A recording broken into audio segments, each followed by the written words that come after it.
Hi there everyone, and welcome to the channel.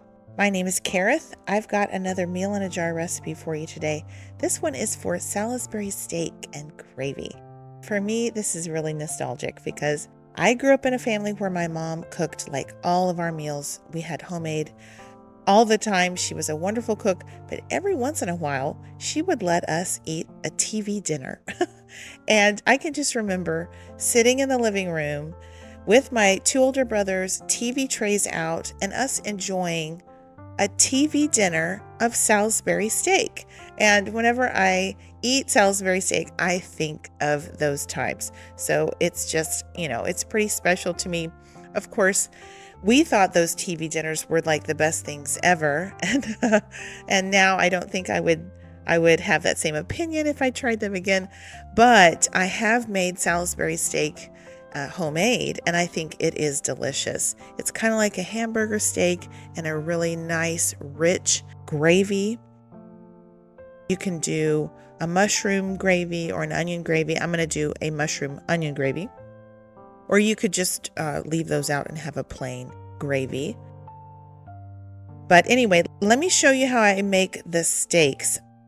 First, I'm starting with a quart-sized jar. And into that, you're going to do 2 cups of our ground beef.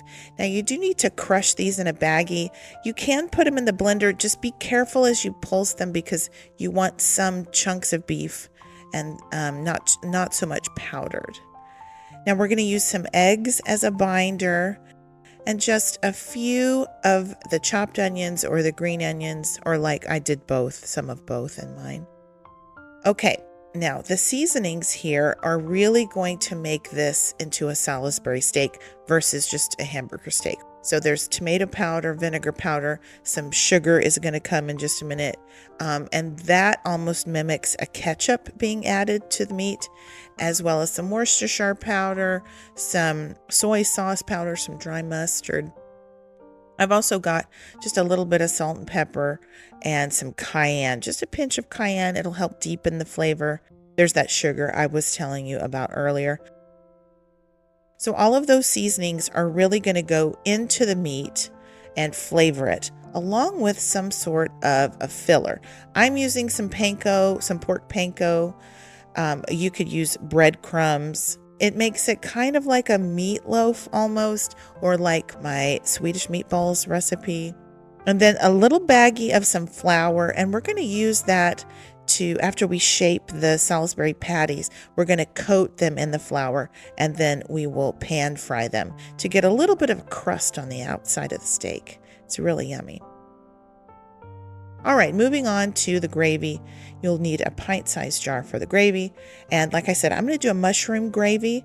I know that not everybody loves mushrooms, so you don't have to do mushrooms and onions if you don't want to. But I'm going to do that. You need about 1.5 cups of that. And for some reason, it was like the bottom of the can. I have a ton of mushroom powder. It was just filling up my air there. But it does smell very good, so that's nice. I'm adding to that a tablespoon of some chopped onions. You could do sliced onions if you prefer. A couple tablespoons of those. All right, so keep that separate, the mushrooms and the onions. And we're going to saute those first before we add the powders. So I am going to suggest you get a sandwich baggie and put that into the top of the jar.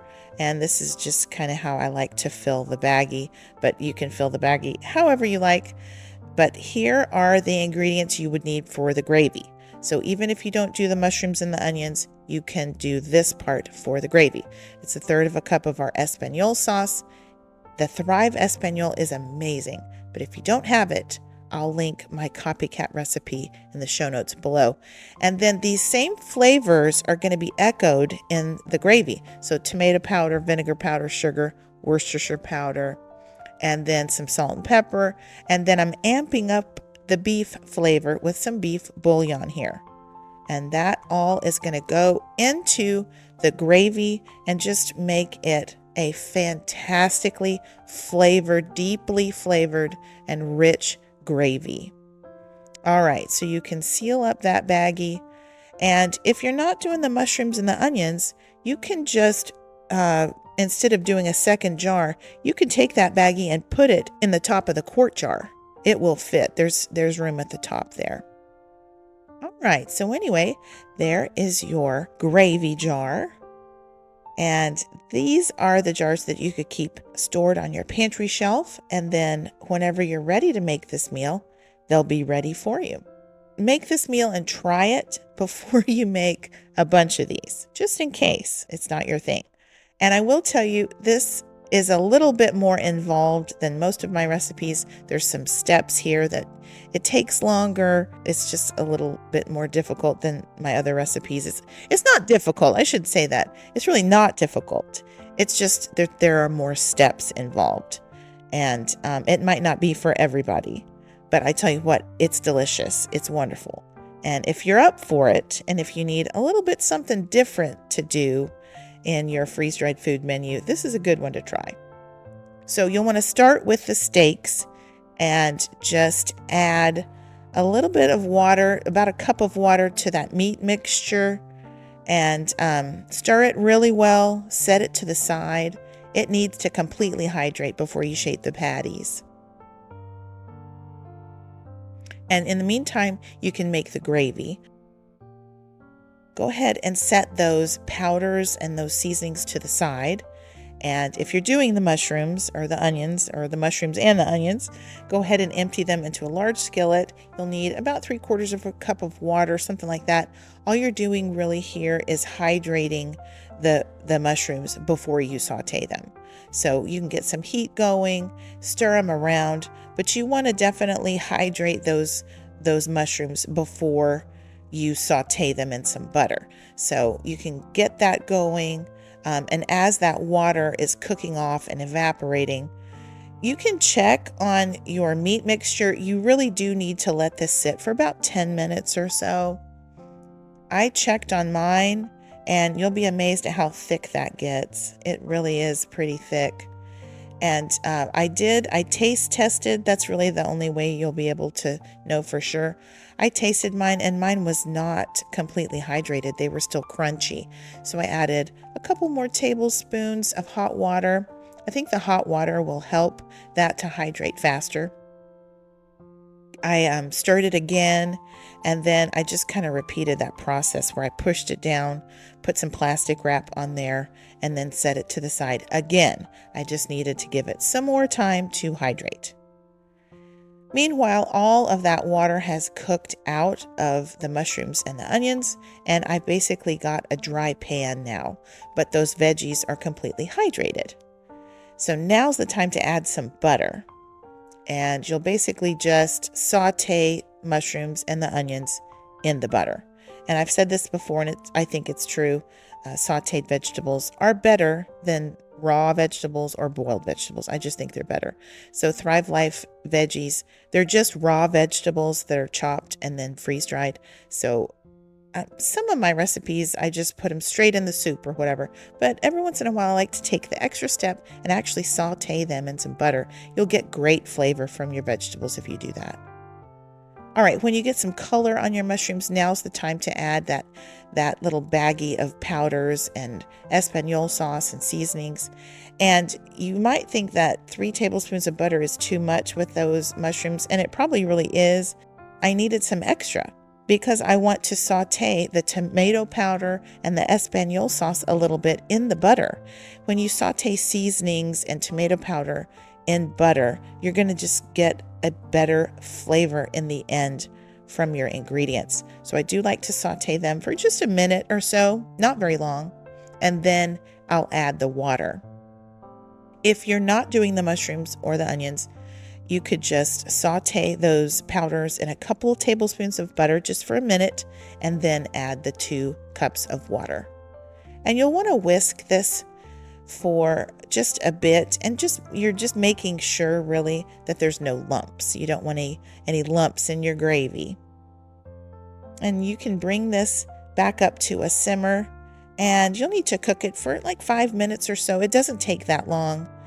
You'll just want to cook it until it's thickened, and as it gets thicker, it will also get darker. But just look at that sauce, y'all. It's this glossy, luxurious sauce, and it's probably the best part of the meal, honestly. It's so good. I think you could put that sauce on just about any meat and you would love it. Taste test it, see if it needs any adjusting with seasonings. Mine was great. I didn't add anything. So you can set that to the side. I put the gravy in like a little Pyrex container because I wanted to reuse that same skillet to pan fry my steaks. So now's the time to shape the patties. And when my brothers and I had Salisbury steaks as TV dinners, they were always oval shaped. I don't know why, but I wanted to make oval shaped Salisbury steak patties today. So that's what I did. And if your steaks are a little bit crumbly and they won't hold together, just add a little bit more water to them and they should hold together. Now you can put that baggie of flour that we had in the top of the jar, you can put that in a bowl and you'll just want to coat the exteriors of your steaks. And I apologize for this camera angle. It's a terrible angle. You can't really even see anything I'm doing, but basically I'm just coating the outsides of these steaks in that flour and patting off any excess flour. All right, so now you have 4 Salisbury steaks that are ready to be sauteed in just a little bit of avocado oil or something. You need some sort of oil in the bottom of your skillet so they don't stick. You'll want to heat that up to about a medium heat, get it good and hot. And when you put your steaks in there, you want a little bit of a sizzle going on. And the reason it's nice to do a flour coating on the exteriors of these steaks is because the steaks are really soft, right? We're dealing with freeze-dried meat that's already cooked. So it's not going to have the same texture as like a regular Salisbury steak or a hamburger steak when you're using just raw ground beef. So in order to get a little bit of a textural difference, a little bit of crust on the outside, if you coat them in the flour and saute that, you're going to get a nice little crunch, and it'll just be a very nice addition to your steak.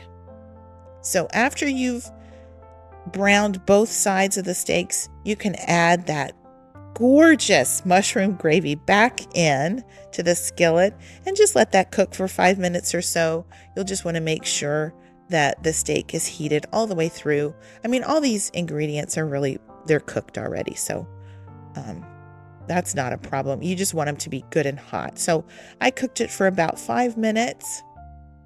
Meanwhile, I went ahead and heated some water and made some of our mashed potatoes, our instant mashed potatoes. I'm sure you could serve this over rice or whatever you like your Salisbury steak over, but I did the mashed potatoes today, and I wanted to make sure I got plenty of that mushroom gravy on there. Here it is, y'all. Isn't that beautiful? I mean, just look at that sauce, that gravy. It's glossy and shimmery and shiny, and it tastes as good as it looks. I'm telling you, it is delicious.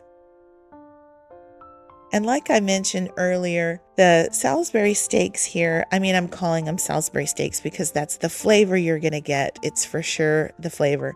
But the texture, y'all, it is different. I haven't figured out how to get the exact texture of like a hamburger steak or something like that using my freeze-dried ground beef. So if you know how to do that, please let me know in the comments. I'm just saying that to let you know, like as you cut into this, see, as I'm cutting into this, it's very soft, okay? You don't get the bounce back that you would get from like using raw ground beef, but you are going to get that flavor. And if you're like me and you need variety in your menus and in your recipes, this is a good one to try. Yes, there are extra steps. Yes, it's more complicated than some of my recipes, but the payoff is that you can have Salisbury steak. And even though the texture is a little bit different, the flavor is so, so good. And I just think variety is the spice of life. So yeah, I hope you will give it a try. If you're up for it, give it a try, and then just let me know what you think in the comments. I thought it turned out wonderfully. The flavor is amazing. I think y'all are going to like this one. Okay, guys, I will leave my full recipe as well as my shopping link in the description box below in case you want to pick up any of these Thrive Life ingredients. I'll also put my website where you can purchase a copy of my ebook. I have a cookbook that's an ebook, and I've got over 90 recipes for meals in jars in that cookbook, and they're all from my YouTube channel. I've got links in all of the recipes to the YouTube videos. So as you're making the recipe, if you need to refer to the video, then you can just click the link at the bottom of the page and it will take you to my YouTube channel to that specific video, and you can reference that video if you need to. So anyway, I think it's a great cookbook for anybody who has freeze-dried food in their food storage and who would like to learn to use it, or just is maybe bored in their cooking experiences and would like to try something new. It's a great book to have. Okay, guys, if you enjoyed this, please hit the like button and consider subscribing if you haven't already. I appreciate that. Thank y'all so much for watching. Y'all have a blessed new year. And until next time, y'all take care and keep thriving.